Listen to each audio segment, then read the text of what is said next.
Okay, आगे वाला। आनंद, हाँ शांति, हाँ, धीरज। हम देखते हैं आनंद। आनंद जो है, आनंदित होना, हमारा कैसे आनंदित होना देखेंगे हम लोग। भजन संहिता 119:16 119:16। हे यहोवा सुन, हाँ, मैं तेरी विधियों से सुख पाऊंगा मैं तेरी विधियों से सुख पाऊंगा और तेरे वचन को ना भूलूंगा। तेरे वचन को ना भूलूंगा। आनंद में रहना, मैं तेरी विधियों, अगर हमारे को परमेश्वर की विधियों को मानने की अनुमति दी है, इसको मानना है, आज्ञा दी है हमारे को। फिर से पढ़ो इस वचन को। मैं तेरी विधियों से सुख पाऊंगा। मैं तेरी विधियों से सुख पाऊंगा। लेकिन हम लोग निराश हो जाते हैं। हम लोग क्या हो जाते हैं? निराश। क्यों? क्योंकि हमारी मन को भाने वाली चीजें हमें छोड़नी पड़ेगी। उसकी विधि, उसके कानून जो है ना, उससे क्या हो जाता है? हमारा मन उदास हो जाता है, हम आनंदित नहीं रहते। हम लोग क्या हो जाते हैं? उदास हो जाते हैं। लेकिन परमेश्वर कहता है, क्या कहता है? मैं तेरी विधियों से सुख पाऊंगा और तेरे वचन को ना भूलूंगा। तेरे वचन को ना भूलूंगा। हमारे को वचन को हमेशा याद रखना है और परमेश्वर की दी हुई विधियों के अनुसार ही चलना है। 2 कुरिन्थियों 6:10, जल्दी जल्दी पढ़ेंगे।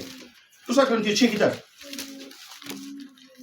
शोक करने वालों के समान है, हाँ हाँ, परंतु सर्वदा आनंद करते हैं। हालेलुया। शोक करने वालों के समान है, लेकिन परंतु सर्वदा आनंद करते हैं। हाँ कंगालों के समान है, हाँ जी, परंतु बहुतों को धनवान बना देते हैं। Hallelujah hallelujah, hallelujah. हालेलुया। वो कहता है, आगे क्या कहता है परमेश्वर का वचन? ऐसे हैं जैसे हमारे पास कुछ नहीं, हाँ जी, तो भी सब कुछ रखते हैं। तब भी सब कुछ रखते हैं। पौलुस कहता है कि मैं इस दुनिया की वस्तुओं को कूड़ा और करकट समझता हूं। वो कहता कंगाली। एक बार पढ़ेंगे हम लोग 12, 2 कुरिन्थियों 12:9, जल्दी से। 2 कुरिन्थियों 12:9। पर उसने मुझसे कहा, हाँ जी, मेरा अनुग्रह तेरे लिए बहुत है, मेरा अनुग्रह तेरे लिए बहुत है, क्योंकि मेरी सामर्थ्य माँ निर्बलता में सिद्ध होती है। किसमें? निर्बलता में। निर्बलता में सिद्ध होती है। आमीन, हालेलुया। उसमें उसको क्या आता है? जब वो समझ जाता है बंदा, उस निर्बलता के बीच में उसे क्या मिलती है? सामर्थ्य मिलती है, ताकत मिलती है, बल मिलती है। फिर उसमें क्या हो जाता है? आनंदित हो जाता है। आमीन, हालेलुया। आनंदित हो जाता है ना? टाइम कितना हुआ? और आगे चलने दे। Hallelujah hallelujah. पहला पत्रस 1:8। पहला पत्रस 1:8।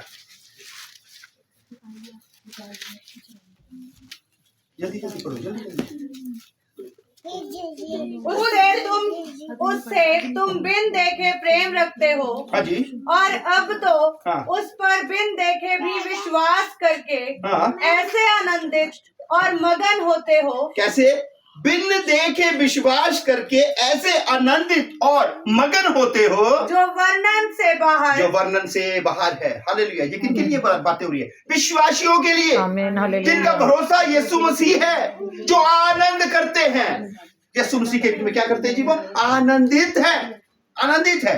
ओके, आगे आनंद के बाद क्या है? शांति। शांति। शांति देखिए फिलिपियों 4:7। फिलिपियों 4:7।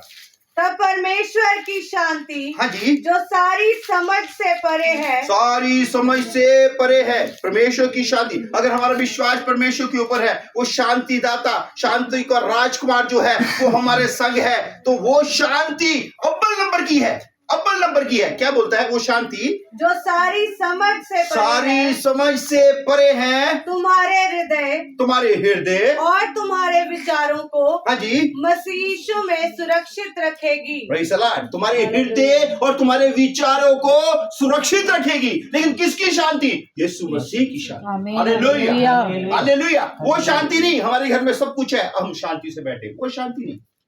ये दुनिया की चीजें हैं, ये आज है और कल नहीं भी हो सकती है। आज हमारे पास कुछ नहीं है, आने वाले समय में बहुत कुछ हो सकता है। आमीन, ये इनको आशीषें मत समझना। परमेश्वर ने बोला है रोज की रोटी मांगा कर। क्या बोला है? रोज की रोटी। क्यों बोला है? क्योंकि वो जानता है कि तुम लोग यहाँ पर क्या हो? यात्री और यात्री और परदेसी हो। यहाँ पर तुम्हारा रहना पक्का नहीं है। तुम लोग यहाँ से एक दिन कूच होके चले जाओगे, फिर वहां की शांति, वहां का आनंद हमें चाहिए। Hallelujah, hallelujah. हालेलुया। परमेश्वर के बीच में चलते हुए उसकी शांति, उसका आनंद हमारे को चाहिए। हालेलुया। ओके, आगे धीरज। ओके, इफिसियों 4:2 और 3। इफिसियों 4:2 और 3। अर्थात सारी दीनता हाँ जी, और नम्रता सहित हाँ जी, और धीरज धर कर हाँ। प्रेम से हाँ। एक दूसरे की सह लो। Hallelujah, hallelujah. धीरज, शांति से सहना है, उतावली नहीं करना है, उसकी क्या करना है? सहना है। फिर से पढ़ना बेटा इसको एक बार। अर्थात हाँ जी, सारी दीनता सारी दीनता, और नम्रता सहित हाँ जी, और धीरज धर कर हाँ, प्रेम से एक दूसरे की सह लो। सीखना है ये बातें कि हमने कोई और उटपटांग सी लग रही है। हमारे को सहना है। अगर हमारे ऊपर कोई उपद्रव कर रहा है तो हमारे को क्या करना है? उसे सहना है। अगर हम देखते हैं पहला ग्रंथियों 6:7, पहला ग्रंथियों 6:7। परंतु सचमुच तुम में बड़ा दोष तो ये हाँ जी, एक बड़ा दोष क्या है अभी पता चलेगा कि आपस में मुकदमा करते हो। हाँ जी, अन्याय क्यों नहीं सहते? अन्याय क्यों नहीं सहते? हालेलुया। मतलब हमारे को अन्याय सहने के लिए बोला गया है, हमें सहना है। अगर कोई हमारे साथ अन्याय करता है हमें क्या करना है? ये जवान अपने जवानी के दिनों में मगन रहे, आनंद कर, मगर याद रख एक दिन क्या होगा? न्याय होगा। है ना? 12:1 में क्या कहता है? अपने सृजनहार को याद रख। है ना? अगर इन विपत्तियों से, इन मुश्किलों से, इन परेशानियों से बचना है तो हमें अपने सृजनहार को क्या करना पड़ेगा? याद रखना पड़ेगा। यहाँ पर अभी जो आयत पढ़ी इसको फिर से एक बार रिपीट करेंगे। परंतु सचमुच हाँ जी, तुम में बड़ा दोष तो ये है, बड़ा दोष एक ये है कि आपस में मुकदमा करते हो। मुकदमा मतलब आपस में लड़ाई झगड़ा होता है। अन्याय क्यों नहीं सहते? अन्याय क्यों नहीं सहते? परमेश्वर हमारे को सहने के लिए बता रहा है, सहना है। अगर हमारे को कोई किसी तरीके से भी हमारे उपेक्षा, कोई बुरी बात कहता है, कोई बुरे बातें एक दूसरे से करता है और हमारे को पता चलता है, हम लोग क्या करते हैं? तुरंत उसके साथ पूछने चले जाते हैं, उससे लड़ने के लिए चले जाते हैं। ऐसे ही होता है ना?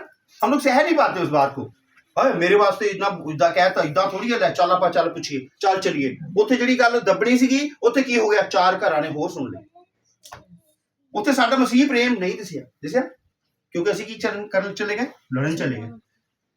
ਅਸੀਂ ਲੜਨ ਚਲੇ ਗਏ। लेकिन परमेश्वर कहता है जे ਤੁਹਾਨੂੰ ਕਿਸੇ ਨੇ ਇਦਾਂ ਦਾ ਕੁਝ ਕਹਿ ਵੀ ਦਿੱਤਾ, ਇਹ ਤੁਹਾਡੇ ਬਾਰੇ ਕੋਈ ਉਲਟੀਆਂ ਗੱਲਾਂ ਹੋ ਵੀ ਰਹੀਆਂ ਆ ਤਾਂ ਸਹਿ ਲਓ। ਉਹਦੇ ਵਾਸਤੇ ਕੀ ਕਰੋ? ਦੁਆ प्रार्थना करो। प्रार्थना करो ਉਹਦੇ ਵਾਸਤੇ। है ना? ये आप पढ़ता लेने हैं 9 ਜਿਹੜੇ ਹੈਗੇ वरदान आप पढ़ लेने, प्रेम, आनंद, शांति, कृपा, धीरज, दयाई, इतना पढ़ता लेने। लेकिन ਇਹਦੇ ਮੀਨਿੰਗਾਂ ਨੂੰ ਆਪਾਂ ਨੂੰ ਸਮਝ ਨਹੀਂ, ਆਪਾਂ ਨੂੰ ਪਤਾ ਹੀ ਨਹੀਂ ਲੱਗਦਾ ਇਹਦੇ ਬਾਰੇ। है ना? आगे बढ़ाइए। अपनी हानि क्यों नहीं सहते? अपनी हानि क्यों नहीं सहते? फिर तो वापस आवांगे 4, 2, 3 जल्दी। अर्थात सारी दीनता और नम्रता सहित हाँ जी, और धीरज धर कर हाँ जी, प्रेम से हाँ जी, एक दूसरे की सह लो। प्रेम से एक दूसरे की सह लो और मेल के बंधन में आत्मा की एकता रखने का यत्न करो। Hallelujah, hallelujah. ये कलीसिया के लिए बहुत जरूरी एक ये वचन है, ये शब्द है। हमें क्या करना है?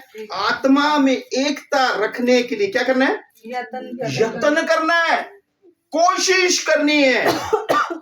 हम लोग वो नहीं कर पा रहे। हम लोग सब में कमी है ना? इस कमी को क्या करना है? हमने इन दिनों में दूर करना है। इस कमी को अपनी जिंदगी से हटाना है। हमें मेल मिलाप के साथ एक दूसरे के साथ मिलना है और हमारे अंदर जो कमी है उसे क्या करना है जी? निकालना है। हम लोग क्या है? कलीसिया क्या है? एक परिवार है। हमें एक परिवार एकजुट के साथ रहना। हमारे बीच में एकता नजर आनी चाहिए। खाली संडे के दिन ही नहीं। हम लोग संडे के दिन ही जाते हैं, वो भी मेरे ख्याल सबसे हाथ तो नहीं मिलाया जाता। मिलाया जाता है सबसे, कई पहले चले जाते हैं, कई साइड पे हो जाते हैं, कोई उधर को हो जाते हैं, है ना? मतलब मेल मिलाप दिखता नहीं। वैसे हम लोग क्या है? मसीह के पीछे चलने वाले लोग, विश्वासी लोग, लेकिन विश्वास कहीं नजर आता ही नहीं।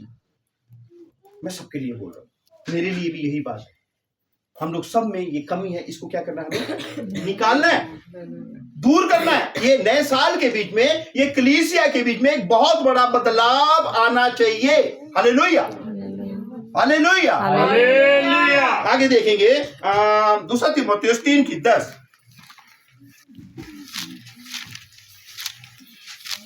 परंतु तूने उपदेश, हाँ चाल चलन, हाँ मनसा, विश्वास, सहनशीलता, हाँ जी, प्रेम, धीरज हाँ और सताए जाने हाँ और दुख उठाने में मेरा साथ दिया। हाँ जी, और ऐसे दुखों में भी हाँ। जो अंताकिया और इकुनियों में और हाँ। लुस्त्रा में मुझ पर पड़े थे, हाँ जी, और अन्य दुखों में भी हाँ। जो मैंने उठाए हैं, परंतु प्रभु ने मुझे उन सब से छुड़ा लिया।